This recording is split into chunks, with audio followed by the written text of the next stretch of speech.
Hello, everyone. My name is Puriya. I'm a PhD student at the University of Southern California. Today, I want to tell you a little bit about my research over the past few years, which involves examining, explaining, and improving heuristic performance. Heuristics are very common in production because they help us improve the scalability and speed of our system. Now, let me tell you a story about Swan. Swan is a controller at Microsoft that manages the traffic in one of the largest clouds in the world. At the high level, Swan receives a new set of demands every few minutes, and its goal is to route these demands inside the network. Imagine what would happen if Swan was slow. In that case, there's going to be a significant drop in user experience and customer satisfaction for Microsoft. In fact, I evaluated the impact of a slow allocator, and I found that it can cause up to 30% drop in efficiency and up to 60% drop in fairness. You may wonder whether this can happen in production. I actually evaluated Swan on several traces, and I found that it can not react quickly to the demand changes on over 40% of the cases.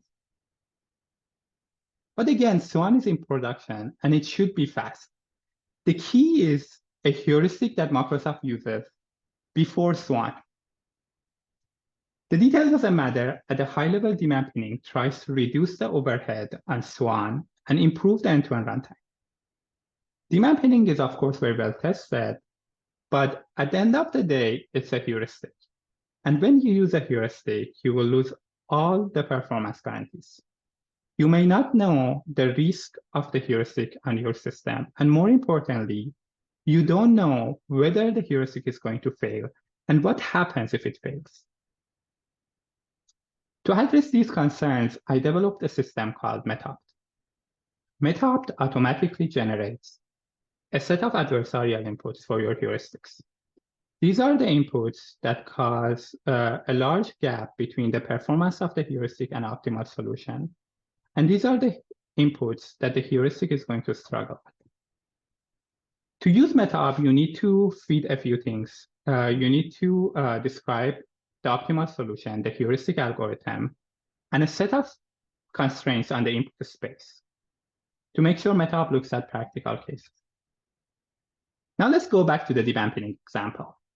I tried MetaOpt on demand pinning, and I found that surprisingly, 7 realistic demands exist that cause demand pinning to drop more than 30% of the traffic, while the optimal can satisfy all the demands. But heuristics are more general than that. We use heuristics in many different domains, in VM placement, in packet scheduling, in capacity planning. These are just a few examples. We tried MetaOpt on various domains, and in all the cases, and all the heuristics, we find surprising cases that cause heuristics to fail. We can use MetaOpt in various ways. We can use it to find gaps between the optimal and the heuristic, as I told you. We can use it to compare two heuristics and find which one is better suited for our use case. We can use MetaOpt to prove bounds on the performance and bring back guarantees.